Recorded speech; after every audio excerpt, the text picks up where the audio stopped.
Então, quem visita a gente pela primeira vez, seja bem-vindo, sinta-se em casa, né? Fique à vontade. Nosso desejo é que você sinta o amor do Pai. Eu quero dizer que você não é órfão. Eu quero dizer que você tem um Pai. E Ele não deixou você. Ele é apaixonado por você, Ele está cuidando de você. E Ele quer trazer restauração sobre a tua casa, sobre a tua vida. Ele quer trazer o teu ministério de volta. Ele está de olho em você. Está de olho em você. Quem lembra da Era do Gelo? Aqueles macaquinhos gambazinhos, né? Ele está de olho em você. Eu me amarro nesses filmes, vocês sabem, né, gente? Eu vejo esses filmes e Deus fala comigo direto. Ele quer você. Eu acho lindo em Êxodo 32, quando Moisés quebra as tábuas. Tem algo que quem tem de lindo? O Êxodo 34. Em 32 ele quebra as tábuas que Deus dá. A tábua da aliança. Talvez você está aqui e você quebrou a aliança com Deus. Mas ele quebra, e no Salmo, em Êxodo 34, Deus chama Moisés e fala: Moisés, eu vou te dar 2 tábuas semelhantes às primeiras que tu quebrou. O que Deus está dizendo para Moisés? Eu vou te dar uma chance, Moisés. Vou te dar uma chance de novo, para te reafirmar a tua aliança comigo. Então você que está aqui, o Pai não esqueceu de você. Ele vai talvez essa noite dar tábuas novas na sua mão, para você escrever de novo, para você fazer um novo desenho, né? Eu contei esse testemunho algumas vezes, e eu acho lindo quando Deus ministrou no meu coração. Quando eu estava em Belo Horizonte, eu estava nas minhas costas um sentimento de falência, porque eu tinha começado um ministério numa região da cidade, e aquele ministério não foi porque Deus não quis, ou porque eu errei, eu fiz tudo errado, sei lá, por vários motivos não foi. E aquele sentimento de pastor falido, deu errado, quebrou a firma, né? Não deu certo, e eu fiquei com vergonha, como qualquer um fica quando não dá certo alguma coisa. E eu fui para Belo Horizonte, fiquei lá, e um dia eu estava assentado na cama, deitado, indo dormir, e a minha filha Vitória chegou para mim: pai, vamos brincar de desenhar, pai? Eu falei: 11 da noite, vamos. Ela vê as folhas brancas e lápis, e ela assim: pai, eu desenho, o pai dá a nota, depois o pai desenha, eu dou a nota. Aí, tá bom, filha, o que o pai quer que eu desenhe? Filha, desenha a nossa cachorrinha, a gente tinha uma poodle, né? Desenha a nossa cachorrinha. Ela desenhou assim, escondidinha de mim, assim. Não pode ver. Quando ela mostrou para mim, em cima ela botou assim, nota, para me dar uma nota para o desenho dela. E quando ela mostrou o desenho, eu olhei e parecia qualquer coisa, menos um cachorro. Parecia um rinoceronte, um ser do outro mundo. Eu não achei o pé, a cabeça, o rabo, não achei nada. Eu falei: meu Deus, que cachorro mais lindo. Só que não. E na hora veio 2 sentimentos, um de cristão e um de pai. E misturou os dois. Eu falei: eu não posso mentir, eu não posso dar uma nota mentirosa. Ao mesmo tempo o pai dizendo, e o pai lutando com o cristão, aquela guerra. E eu dei 9. Quem venceu? O pai. O pai venceu. Eu dei 9, e quando eu mostrei para ela o 9, ela: pai, 9. Eu sei: por que, filha? Porque 9, merecia menos 2. Te dei 9. Pai, eu merecia 10, pai. Eu falei: essa criança mesmo, né? Fez tudo errado, merecia 10. E aí depois eu desenhei uma árvore. Eu confesso, não foi a melhor árvore do planeta, mas ela me deu 0 pela minha árvore. E quando ela deu 0, eu falei: que é isso, né? E na hora o Espírito Santo me visitou e ele falou assim: filho, sabe por que tu deu 9 para tua filha, naquele desenho feio que ela fez? Por quê, Senhor? Porque tu é pai. E a tua filha desenhou para ti, ela não desenhou para outro homem. Ela não desenhou para outra pessoa, ela desenhou para ti. E se ela desenhou para ti, todo desenho de filho é desenho de filho. Eu tenho debaixo do vidro no meu trabalho um desenho da minha filha, horrível. Mas está lá, é da minha filha, pai, escrito de trás para frente. E está lá, é o desenho da minha filha, não mexe, quebra o vidro, mas não mexe no desenho. E Deus ministrou comigo: sabe o teu passado, as suas falências? Ah, Jesus, não toca nesse assunto? Toco sim. Foram desenhos feios. Tu merecia 0, mas eu te dei 10, porque tu desenhou para mim. Tu tentou acertar. O que Deus quer de mim é que a gente não desenhe para outro Deus. O que Deus quer de você é que você não adore outro Deus. Você vai tropeçar. Davi, se você estudar a vida de Davi, você vai ver que ele, dos 10 mandamentos, ele tropeçou em 9. Diga glória a Deus por isso. Aleluia, dá um alívio. Davi tropeçou em 9, mas teve um que ele não tropeçou. Não terás outro Deus diante de ti. Irmãos, não adore outro Deus. Desenhe para Jesus. Se você desenhar feio, fica tranquilo, ele vai dar 9. É para disfarçar, merecia 0. Mas ele vai dar 9, ele vai aprovar o seu desenho. A partir do momento que você desenhar para provar as pessoas, você tentar provar coisas para os outros, querer mostrar para os outros, você está desenhando para os outros. E aí é 0, irmão. Aí você pode fazer o melhor desenho do mundo. É 0. Que eu e você possamos desenhar para um só. Quem está comigo? Se você faliu, pega a folha para desenhar de novo. E foi o que aconteceu. Eu dei outro desenho para minha filha e ela desenhou. E Deus falou comigo naquele dia: eu vou te dar outra folha para te desenhar. E a partir de lá eu voltei para Criciúma. E quando eu voltei, a gente começou, Abba Pai, com uma nova folha. Um pouco mais maduro, um pouco mais surrado, com algumas cicatrizes, mas em paz, desenhando para Ele, não querendo agradar ninguém. Não vou pregar um evangelho para agradar você. Se você veio buscar um evangelho que quer que faça cosquinha, você não vai fazer. Eu posso pregar o evangelho das boas novas. Ele ama você, e é verdade, mas Ele também vai corrigir você, porque todo pai corrige seu filho. E você não é evangélico. Obrigado pelo amém. Você não é evangélico, você é filho. Você é filho de Deus. É o que a Bíblia diz que você é. Amém? Uma coisa que eu quero também explicar: nós vamos botar um painel ali, talvez uma TV, para o pessoal das laterais poderem, né, ler as letras, né, porque eu percebi hoje que o pessoal estava lá em mímica, tentando acertar a música, porque não tem, né, não consegue ver aqui. Nós vamos providenciar aí na hora certa, tá bom? Abra comigo em Salmo 73.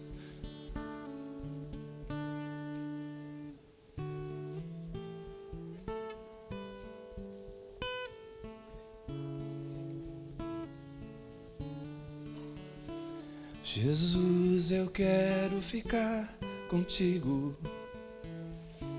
Eu quero ser teu amigo. Quero comer no teu prato, calçar os meus pés nos teus sapatos e te abraçar. Na, na, na, na, na.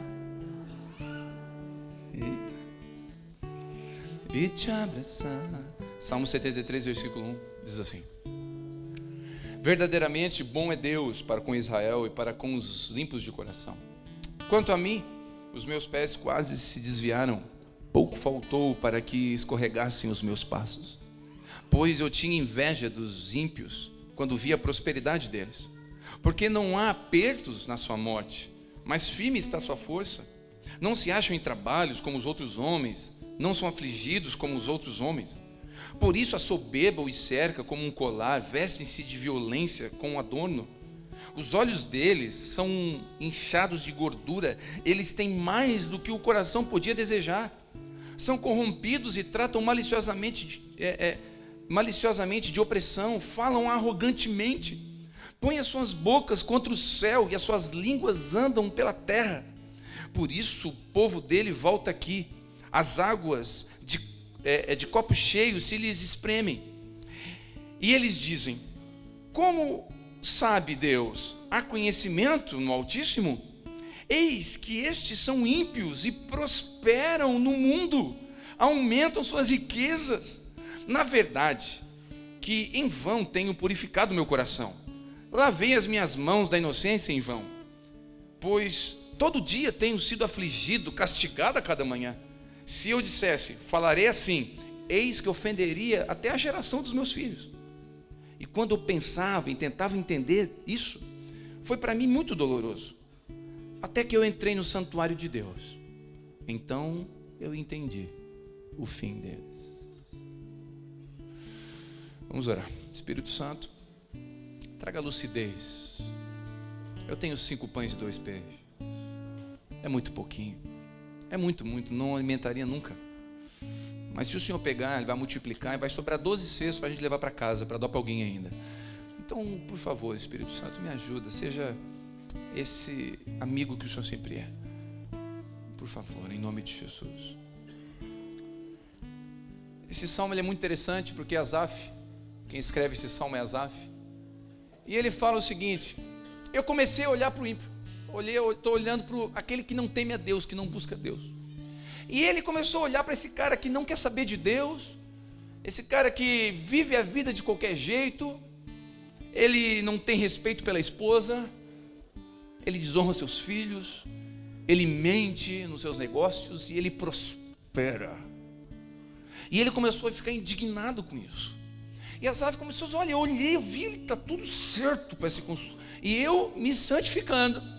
E eu, solteiro, esperando a minha esposa. Aquele outro lá que não quer saber de Deus, ele casou. Casou e casou bem, casou com uma mulher bonita ainda. E eu estou aqui, me separando para Deus na luta. E nada acontece. Ele começou a comparar a vida dele com quem não teme a Deus. Qualquer semelhança comigo, com você, é mera coincidência. Quando a gente começa a olhar para o outro e olhar e comparar a nossa vida e a nossa busca com quem não teme a Deus. Você teme a Deus e às vezes a empresa não vai. Você teme a Deus e às vezes as coisas não são como você queria. Seu filho não vai na escola como você queria. As coisas não acontecem, pessoas que você ama partem. E você começa a pensar: meu Deus, o ímpio vai bem. Ontem eu e minha esposa conversando sobre a partida de uma pessoa que a gente ama, conheceu, e a gente pensou: meu Deus, tanta gente ruim nesse mundo, por que não morre um desse? E são sentimentos que podem vir no nosso coração. Eu não estou dizendo que esses sentimentos são certos, eu estou dizendo que eles podem vir. Asaf, um homem de Deus, ele teve esse sentimento. E ele começou a dizer: para que eu me santifiquei? Para que eu busco a Deus? Para que eu oro? Para que eu jejuo? Para que eu oferto? Para que eu dizimo? Para que eu faço isso? Se olha aí, ó. E a pergunta de Asaf foi coerente, irmãos. Não foi incoerente. Foi coerente. E nós vemos aqui ele vivendo uma crise na fé dele. Assim como Pedro, que estava andando sobre as águas, de repente ele começou a afundar. Uma crise na fé. Um momento em que a fé vai dar um salto. Quando Deus quer fazer a nossa fé saltar, Ele permite essas crises. E essas crises vão nos levar a um lugar mais alto, dependendo da resposta que a gente der. E várias coisas podem nos levar a essas crises. E o que nos faz escorregar? O que nos faz sair da presença de Deus? O que nos faz sair de um lugar que Deus quer que a gente esteja? O que nos faz sair? E eu acredito, pregando no presídio por alguns anos, eu percebi algumas coisas. Tem uma frase que ela é muito comum ouvir lá dentro: pastor, eu olhei para o homem. Muito comum isso. Eu olhei para o homem e eu caí. Todas as vezes que você olhar para o homem, prepare para tropeçar. Você vai cair, porque é verdade. E eles não estão dando desculpa. É verdade, olharam para o homem. É verdade, alguns podem usar de desculpa, mas a maioria é verdade. E o que leva a acreditar que eu posso cair? Eu acredito que, de tantos motivos que nós podemos enumerar aqui, e nós podemos enumerar vários motivos, eu acredito que o principal é o nosso foco. Onde estão os nossos olhos? Onde está o nosso foco? Asaf, ele fala: eu quase escorreguei, porque ele estava olhando para onde? Para o ímpio. Pedro começou a afundar, ele estava olhando, a Bíblia diz que ele olhou para o vento, ele sentiu o vento e viu as ondas. Então as ondas assustaram ele, e ele afundou. Então, o que nos leva, eu acredito, analisando esses dois textos, que o que me leva a afundar, a submergir, a escorregar, é o foco. Onde estão os meus olhos? Os meus olhos estão na crise, os meus olhos estão no sistema, o dólar que subiu, desceu. Onde estão os meus olhos? Onde está o meu coração? Onde ele está? Para onde ele está inclinado? Onde está? Isso vai definir muita coisa. E analisando nesse princípio, porque o nosso alvo define muita coisa. Concorda comigo? Se você sair daqui decidido a ir para a quarta linha, vai definir o seu destino, a sua rota, vai definir a rua que você vai pegar, a sinaleira que você vai parar. E a vida é assim, se você tem um alvo, isso vai definir a tua rota, vai definir a força que você vai dar para a oração, a força que você vai dar para a generosidade, a força que você vai investir o seu dinheiro, o seu tempo. É o seu foco. Onde está o seu foco vai definir o seu caminho. E se o meu foco e o seu foco for um foco que não for a vontade de Deus, tem uma grande chance de você pegar uma estrada errada. E eu vou dizer para você, quem já pegou a estrada errada sabe o que eu estou dizendo? É horrível. Você gasta combustível, você se irrita. Um dia eu estava vindo de São Paulo e chegou em Curitiba, no trevo de Curitiba, eu não ouvi a minha esposa. Se você não conseguiu ouvir a Deus, ouça a sua esposa, pelo menos. E eu fiz um caminho e achei, estava escrito assim, Rio Grande do Sul, uma seta. Eu falei, aqui. Só que eu passei de uma placa que dizia Florianópolis aqui. E eu fui para 116. Feliz da vida, andei 70 quilômetros. Aleluia. Aí de repente aquela via que era dupla ficou uma só. E uma vai e uma vem. Eu falei, eu nunca vi disso. Não tem essa estrada até Florianópolis, é tudo duplo. Andei mais um pouquinho, reduzi. A minha esposa, eu falei essa frase irrita qualquer homem, eu te disse. Esposas que estão aqui, a sua vida está em risco quando você diz eu te disse. Algo pode voar até você. Então não fale eu te disse, fala amor, vamos pensar aqui, vamos analisar.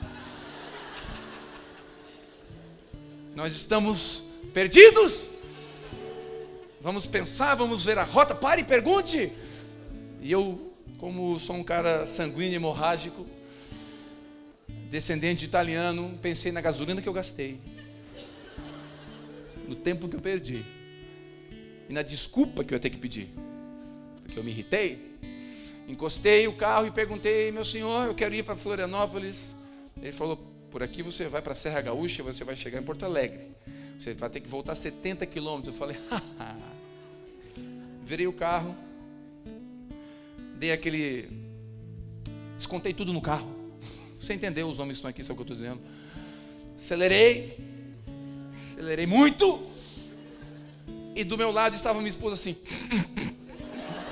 A minha filha atrás, que é tudo segurando o riso. E eu falei, pode rir. Aí soltaram gargalhada. Aí eu tirei o pé do acelerador, falei, estou errado, me perdoa, a gente foi mal. É horrível pegar o caminho errado. Então, se você tiver o foco errado, você tem uma grande chance de gastar gasolina, se irritar e ter que voltar. E pedir perdão. Sabe o que é o bom de você fazer o que Deus pede? Você pede perdão menos vezes. Bem menos. É menos mesmo, você ouviu? É menos. Para ficar bem assim, você gravar. Menos vezes. Não existe menos. Lá no Morro Estevão existe. Lá na quarta linha a gente fala menos. Seja, tudo, sai tudo. Don't vem, don't vai. É uns inglês estranhos. E você vai... Quando você é obstinado e você tem um foco e você não aceita o que Deus quer para você, você vai sofrer consequências dessa obstinação. Vou te dar um conselho, o homem que está aqui. Pergunte para Deus como conduzir a sua casa. Você vai ter que voltar e pedir perdão. Homens que estão aqui, amem as suas esposas e sejam fiéis a elas. Porque se você ama Deus, Deus vai pegar você e mandar voltar. Obrigado pelo amém. Mas será? Será não, eu tenho certeza. Todas as vezes que você for para Deus, Deus vai mandar você para sua casa. Mas ninguém está vendo. Ele está vendo. Aleluia. Jesus visualizou. 2 esquinhos azul. Ele viu. Ninguém viu, ele viu. E ele, como te ama tanto, ele está falando ao seu coração, ele não está querendo fazer você sofrer. Ele está dizendo, se aproxima de mim, filho, eu quero te ensinar. Filha, eu quero te ensinar a cuidar dos seus filhos. Eu quero te ensinar a ser uma boa esposa. Fica perto de mim. Eu estava conversando hoje com 3 homens, nenhum deles temente a Deus. E conversa vai, conversa vem, um falou mal do PT, o outro falou mal do PSDB, e o problema do Brasil é fulano, esse clã, esse aí. Começou a botar defeito todo mundo, eu falei, eu não sei. Eu fiquei assim meio perdido na conversa.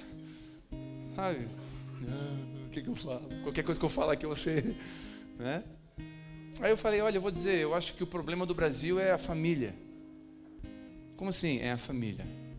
A falta da família gera pessoas que precisam ir para a droga. Falta de uma base familiar saudável gera pessoas emocionalmente quebradas. De 30 meninos que eu cuidava com problemas de comportamento, 27 não tinha pai. A falta do pai gera sequelas, algumas irreparáveis. A família doente, sociedade doente. Família doente, igreja doente. E pode orar, sapatear, orar em língua, dar voadeira, ver anjo, fica tranquilo. Tudo isso é de Deus, mas nada disso vai mudar se a tua família não estiver no altar de Deus. Se você não voltar para sua casa, para o seu marido, para sua esposa, para os seus filhos. Nada disso. Davi, um grande guerreiro, foi guerrear, venceu a guerra, fez um grande negócio. Ele fez a grande venda, tirou a grande comissão. Agora vamos comprar casa na Vila Suíça, aleluia. Irmão, qual o seu sonho? E você, Davi fez um grande negócio e aí ele voltou para casa, o inimigo deu a volta e matou os filhos e as esposas. O que adianta ser um grande guerreiro que ganha grandes batalhas, tem nome e sobrenome estampado nos outdoors, se a sua casa está quebrada? Você volta para casa e não tem um lar, está queimado. O princípio de Deus é a família, a estrutura, a célula mãe do começo. E eu acredito que o foco, voltando para cá, o foco define muita coisa. Mateus 24, 1 e 2, você não precisa abrir se quiser, depois você pega. Diz assim, e quando Jesus ia saindo do templo, presta atenção nesse texto, olha que interessante. Jesus ia saindo do templo, aproximaram-se dele os seus discípulos e mostraram a estrutura do templo. Jesus, porém, lhes disse, olha, não vedes tudo isso? Em verdade vos digo que não ficará pedra sobre pedra. Olha para mim. Imagina, queridos, os discípulos chamando Jesus, vem cá. O que foi? Olha as luzinhas. Ficou bonito, né, Jesus? Jesus falou, vocês estão vendo isso aí tudo? Não vai ficar pedra sobre pedra. O foco dos discípulos naquele momento estava na estrutura da igreja, do templo. Eles olharam para o templo. E essas coisas têm uma tendência a nos impressionar, irmãos. É verdade. Uau! Eu estava dizendo para os irmãos ali na porta, se Jesus não vir aqui, pode fechar a porta, vamos voltar para nossas casas. Esse lugar aqui não vale nada sem ele, é isopor, é concreto, tudo fica. Se ele estiver aqui, isso aqui vale alguma coisa. Os discípulos estavam de olho na estrutura, e nós nos impressionamos com mega templos, com grandes shows, e a multidão estava naquele lugar. Jesus estava lá? Estava, então glória a Deus pela multidão. Mas Jesus também estava com aquela mulher samaritana ao meio-dia no poço, só ele e ela. Ao meio-dia, não tinha estrutura, não tinha nem cabana, não tinha barraca, não tinha nada, não tinha ar-condicionado, não tinha nada. Mas estava uma mulher com sede e Jesus ali. Nós temos uma tendência a nos impressionar com coisas grandes, nos impressionamos com um CD. Gravei um CD, grandes coisas. Grandes coisas. Eu tenho um DVD. Eu vou dizer uma coisa, eu acho assim que às vezes Deus não faz tanto milagre e maravilha no nosso meio, sabe por quê? Porque se a gente orar e um morto ressuscitar, eu acho que a gente grava o DVD, o pastor que ressuscitou um morto. e sai por aí dizendo, esses dias eu vi um cartaz, fulano de tal, ex-bruxo, ex-isso aqui, levantou morto, curou gripe. Eu falei, e a gente se impressiona com isso. É verdade, sim ou não? Sim ou não? Nós nos impressionamos com isso. Nós podemos nos alegrar com essas coisas, não nos impressionar. O que tem que nos impressionar é a presença dele. O que tem que nos impressionar é o perfume de Jesus.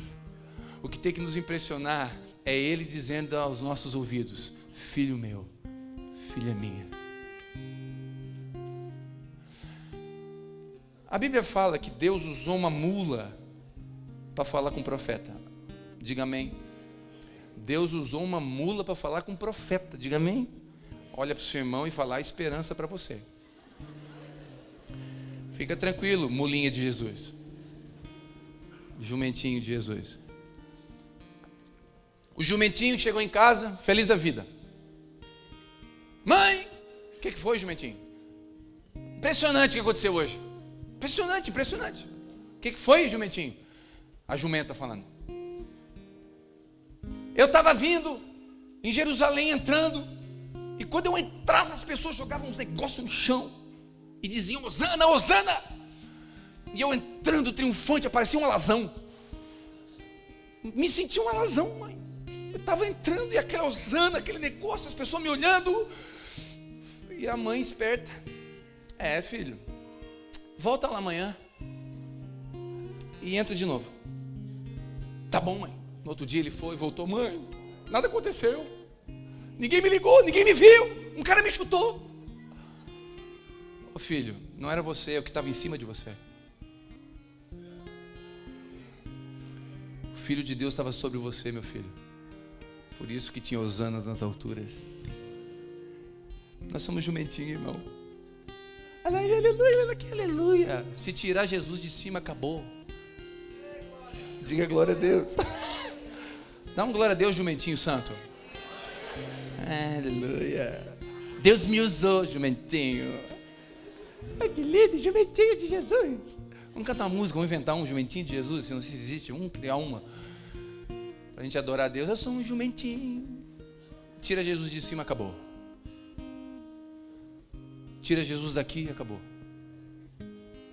Tira Jesus do nosso coração, acabou. Nós nos impressionamos com coisa, quando devemos nos alegrar com a promessa da eternidade. Pelo nosso nome está escrito no livro da vida. Lucas 5:23 diz, e todos ficaram maravilhados e ficaram cheios de temor, dizendo, vimos prodígios hoje. Uau, nós nos maravilhamos com prodígios. Uau. Mateus 15:26-28 diz assim, preste atenção. Ele, porém, respondendo, disse, não é bom pegar o pão dos filhos e dá-los aos cachorros. A mulher, porém, disse, sim, Senhor, mas também os cachorros comem das migalhas que caem da mesa dos seus senhores. Então respondeu Jesus e disse, ó mulher, grande é a tua fé, seja isso feito para contigo como tu desejas. E desde aquela hora sua filha ficou curada. Havia uma mulher que tinha filha enferma, e eu vou dizer uma coisa para você, não tem coisa pior para um pai e para uma mãe que um filho enfermo. Você quer que a dor venha para você, sim ou não? Você quer que você sofra, mas não ele, não o filho. E essa mulher estava com um filho enfermo, a causa dela era nobre. E ela chegou para Jesus e estava tentando chegar, e os discípulos enxotando ela, e de repente Jesus larga uma frase que aparentemente humilhante. Eu achei Jesus, eu confesso para você, um pouco grosso aqui, um pouco italiano. A mulher, olha o que ele responde, não convém tirar dos filhos e dar para os cachorros. Desculpa, irmão, mas eu ia ficar ofendido. Ô Jesus, está me chamando o quê? Está querendo dizer o quê para mim? Que cachorro, aquele papo é esse cachorro. Aquela mulher tem uma resposta impressionante. Ela fala, é verdade, mas os cães também comem do que cai da mesa. Se você ler a história, você vai ver que essa mulher, ela era Ciro-fenícia, ela era grega. E os gregos eram o povo mais altivo, soberbo e arrogante que tinha naquela época. Aquela mulher estava sendo tratada no seu orgulho. E quando Jesus foi lá dentro dela, chamou de cachorro, ela falou: não tem problema, eu aceito a humilhação, mas cura minha filha. Aí Jesus falou: uau. Não, uau ele não falou porque não está escrito, mas eu imagino que ele disse: que perfume, que adoração, que coração. Faz como tu quer. Ela está curada. Às vezes Deus pega eu e você e a gente está impressionado com um monte de coisas. Sabe o que a gente tem que se pressionar? A gente tem que se pressionar talvez com as migalhas. E dizer: Jesus, obrigado pelas migalhas. Obrigado porque o Senhor me olha dos céus. Eu merecia uma sova e o Senhor vem com um abraço. Obrigado, Jesus. E esse coração que se inclina debaixo da mesa, dizendo: não me chama de filho, me deixa aqui, não tem problema. Ele fala: uau, você chegou onde eu queria. Pode sentar na mesa, você é filha. E ele chama, no texto, ele chama ela de filha. Porque os filhos se assentam à mesa. Essa mulher não estava preocupada com a sua reputação. Já pensou, irmão? O cachorro? Então me ofendeu na frente de todo mundo. Nunca mais vem no culto. Nunca mais aparece, irmão.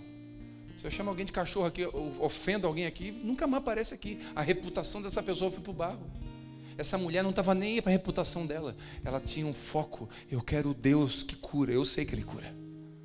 E pode me humilhar, Jesus, mas eu preciso que a minha filha seja curada.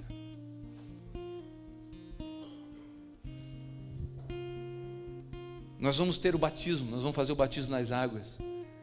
O batismo nas águas, às vezes, para alguns é um desafio, porque a família não concorda. E você vai ter que enfrentar pessoas, e você vai ter que dizer para pessoas: eu amo a Deus, eu estou seguindo a Deus. E quem desce as águas do batismo, sabe o que ela está dizendo? Eu sou top. Não. Quem desce as águas do batismo está dizendo: eu não presto. E porque eu não presto, eu estou descendo as águas do batismo, porque eu preciso dele. O batismo é para gente ruim, irmão, não é para gente boa. Eu não vejo a hora que eu parar de fumar meu cigarrinho, eu me batizo. Irmão, se você tem que parar e resolver toda a sua vida para se batizar, ninguém batiza. Nenhum de nós aqui. Porque todos nós vamos ter coisas que vão ter processos na nossa vida. Tem gente que está aqui há 600 anos na igreja, irmão. Tem gente que aceitou Jesus lá com Noé. Tem gente aqui que estava na Santa Ceia, irmão. Gente, dinossauro da fé. Está em processo de transformação ainda. Tem carrapato para tirar, tem caráter para transformar. Posso ouvir um amém? Então é um processo contínuo até o último dia. Bem-vindo ao Evangelho. Bem-vindo a Jesus. É um processo. Ela não se importou em ser humilhada, ela mesma se humilhou. O que impressiona a Deus é um coração inclinado a Ele, disposto a obedecer e a segui-lo. Só vou ler 2 salmos. Salmo 51, 17 diz: os sacrifícios para Deus são um espírito quebrantado. O sacrifício que agrada a Deus é um espírito quebrantado, um coração quebrantado e contrito Deus não desprezará. Salmo 34, 18: perto está o Senhor dos que têm um coração quebrantado e salva os contritos de espírito. O que impressiona Deus, o que deve nos impressionar, é essa presença que nos constrange e nos coloca num lugar quebrantado e contrito.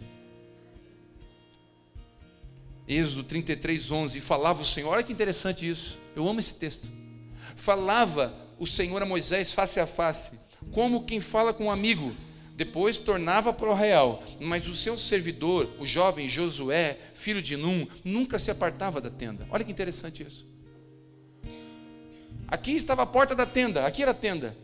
Moisés entrava, Josué não podia entrar. E lá dentro, querido, tinha um fogo, que era o fogo da presença de Deus, que ficava queimando 24 horas.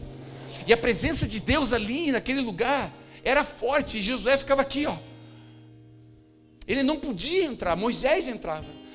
Ele ficava na fumaça, na presença de Deus, e saía para o arraial. Aí Josué, ele não ia com Moisés para o arraial, ele ficava aqui, Ele queria o fogo, ele queria aquele lugar, ele queria a presença de Deus. Josué não estava interessado em Moisés. Josué não queria um pastor, um pregador, um cantor gospel, ele queria a presença. Ele dizia, eu quero ir lá, eu quero aquele fogo, eu quero aquela presença de Deus ali, eu quero sentir o que Moisés sente, eu não quero Moisés. O problema é que nós somos ensinados a adorar pregadores, a confiar em cantores, em oração forte de gente. E não somos ensinados a ir no Santo dos Santos e colocar o nosso coração lá. Não somos ensinados a buscar Deus no nosso quarto, no carro, em qualquer lugar. Quantas vezes, irmão, dirigindo, um CD tocando, e ele vê que tem que parar o carro para não bater, irmão. Porque quando ele vem é impressionante.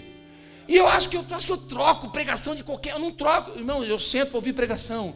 Quando alguém está pregando, eu estou sentado, eu estou sendo edificado. Isso é bênção, entenda. Mas a bênção, a virtude, não flui de um pregador, flui dele. E é a presença dele que tem que constranger a gente. A gente tem que ficar na porta dizendo assim, Deus, glória a Deus pela vida de Moisés. Ah, Moisés, ele está indo num lugar que eu ainda não fui, mas eu quero ir lá. Por que Josué foi o sucessor de Moisés? Porque ele buscava o que Moisés buscava. Ele não buscava Moisés. Você tem acesso a esse lugar da presença de Deus, onde tem esse fogo que queima 24 horas. Sabe o que é isso? O fogo que queima 24 horas? 3 da manhã, se você acordar, ele está lá.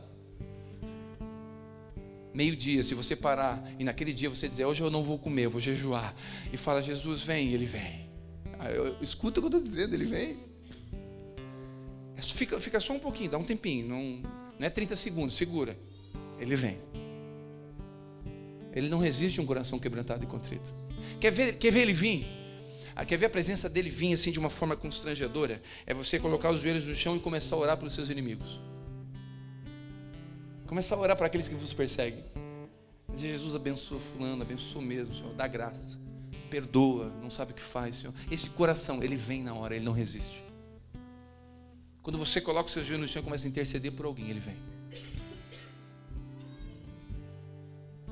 O que impressiona eu e você? O que impressiona você? Muito bonito esse lugar. Todos os irmãos que serviram aqui, o Senhor há de recompensá-lo nos céus. Toda mão de obra aqui, irmão, foi voluntária. O Senhor há de recompensar cada um nos céus que pôde estar aqui. Tem uns que não quiseram, mas não puderam. Mas isso aqui não impressiona, não pode. Pode nos alegrar, mas não nos impressiona. A presença dele tem que nos impressionar. Nada mais. Josué tinha um foco. O foco dele não era Moisés, não era um homem, um pregador, uma igreja, uma posição, um púlpito. Não era riquezas, não era status. Ele queria a presença de Deus. Asaf entendeu suas crises. Lembra o texto primeiro que eu li? Quando que ele entendeu a crise dele? Foi quando eu entrei no santuário. Quando eu entrei na presença de Deus, eu entendi tudo. Sabe as crises que você está tendo de dúvida? Por que Deus não faz? Por que Deus faz? Por que Deus não fez? Por que Ele responde? Por que Ele não responde? Sabe onde vai ser respondida tudo isso? Na presença dEle. A presença dEle resolve e alinha a sua vida. Foi quando Ele entrou no santuário que as coisas se alinharam. Sabe quando que Pedro voltou a caminhar sobre as águas? Quando Jesus falou, segura na minha mão. Pedro saiu do fundo para cima das águas de novo. A sua crise na fé vai ser respondida na presença de Deus. As suas dúvidas serão respondidas na presença de Deus. A sua cura está na presença de Deus. Eu quero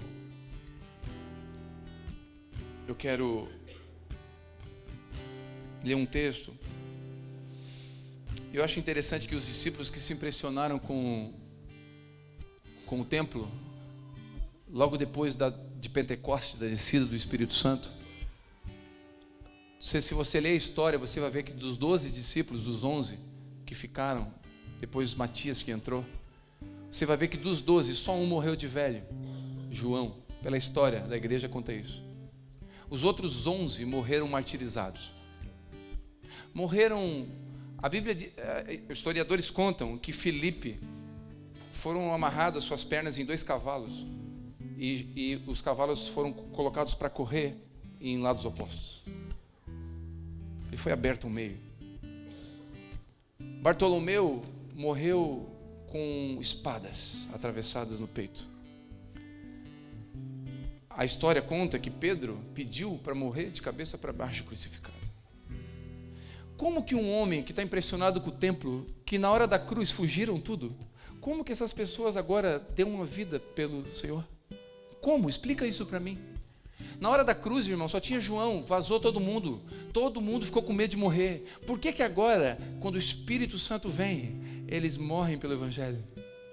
Porque é só na presença de Deus e quando estamos cheios do Espírito Santo que podemos andar nas coisas do céu. É só o Espírito Santo que traz as coisas do céu. Então não é, querido, vivendo uma vida mundana comum, é andando com o Espírito Santo, dia após dia, tropeçando às vezes, escorregando. Quando a gente olha para alguma coisa que não devia, perde o foco, a gente afunda. Mas o Espírito Santo vai realinhar o nosso olhar. Nós vamos voltar a olhar para o lugar certo. E eu quero ler um texto de Filipenses 3. Eu queria que você, não sei se, por favor, feche seus olhos, eu quero que você ouça bem o que eu vou ler. Eu vou ler um texto de Paulo, e esse texto para mim é um dos mais lindos das Escrituras. Eu quero ler um texto de alguém que tinha muito motivo para confiar nele, confiar nos status que ele tinha, mas ele decidiu olhar para o Senhor. Diz assim: ainda que também eu possa confiar na carne, se algum outro cuida que pode confiar, eu também. Eu fui circuncidado ao 8º dia. Eu sou da linhagem de Israel, da tribo de Benjamim, hebreu de hebreus. Segundo a lei, eu sou fariseu. Segundo o zelo, persegui a igreja. Segundo a justiça, não há na lei. Eu sou irrepreensível. Mas o que para mim era ganho, eu reputei como perda por Cristo. Na verdade, tenho também por perda todas as coisas pela excelência do conhecimento de Cristo, meu Senhor, pelo qual sofri a perda de todas as coisas, e eu as considero como esterco, para que possa ganhar a Cristo, e seja achado nele, não tendo a minha justiça que vem da lei, nem de outro lugar, mas que vem pela fé, e a fé em Cristo, a saber, a justiça que vem de Deus pela fé, para conhecê-lo, e a virtude da sua ressurreição e a comunicação das suas aflições, sendo feito conforme a sua morte, para ver se de alguma maneira eu possa chegar um dia na ressurreição dos mortos. Não que eu já tenha alcançado, ou que eu seja perfeito, mas prossigo para alcançar aquilo para que fui também preso em Cristo. Irmãos, quanto a mim, não julgo que haja alcançado, mas uma coisa faço, esquecendo-me das coisas que para trás ficam, e avançando para as que estão diante de mim, prossigo para o alvo, para o prêmio da soberana vocação em Cristo Jesus. Eu estou falando do apóstolo Paulo, que tinha todo motivo para confiar nos seus gabaritos. Tinha muito diploma, era graduado, pós-graduado e doutorado. Tinha motivos para vir aqui e falar das visões do terceiro céu que ele teve. Mas o apóstolo Paulo disse: eu considero tudo que eu sei, tudo, como esterco, pela excelência de conhecer a Jesus.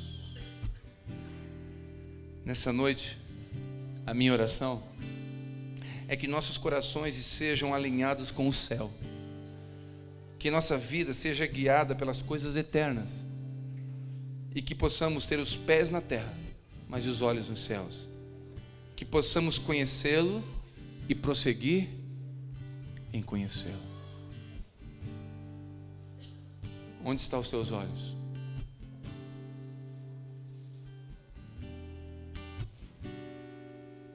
Hoje de manhã, às 9 da manhã, eu participei de um momento muito triste. Um culto fúnebre, onde faleceu um irmão nosso. Faleceu de uma forma violenta, rápida. Um infarto fulminante, andando de bicicleta. E esse momento é muito difícil, muito difícil. E depois desse momento, a gente foi fazer a apresentação de uma criança com 6 meses de idade.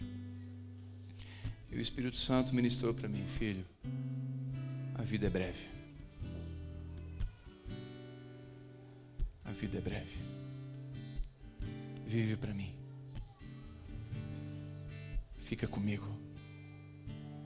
O que nos consola, a esperança de um cristão, é que só existe um Deus em toda a história da humanidade que prometeu a eternidade. Foi Jesus. E a nossa esperança é que o nosso irmão foi recolhido. Recolhido, assim como o bebê foi um presente que chegou e aquela casa estava muito alegre, onde eu estava apresentando o bebê. E a outra casa era uma casa de luto. Mas Eclesiastes 9:10 diz que tudo que está na tua mão, faça com toda a sua força. Porque para a sepultura, para onde você vai, não tem trabalho. Não dá para pedir perdão. Não dá para perdoar. Não tem estudo, não tem conhecimento. Não tem nada. É o que o texto diz. E a minha oração essa noite é que eu e você não tenhamos uma vida vazia de Deus, cheia de coisas. E eu profetizo que se as riquezas têm roubado você de Deus, que Deus as tire de você. Se a idolatria no seu coração tem roubado você de Deus, que o Senhor, com todo o amor que Ele tem, as tire. Porque Deus tira com propósito e dá com propósito. Assim como um pai que tira um brinquedo de um filho com propósito e dá um presente para um filho com propósito, e os dois motivos é amor. Que Deus faça isso comigo e com você. Que o nosso coração não se perca. Que a gente se impressione com o que impressiona Ele. Que a gente se alegre com o que alegra Ele. Que a gente se incline para aquilo que o Espírito Santo nos inclinar. Em nome de Jesus.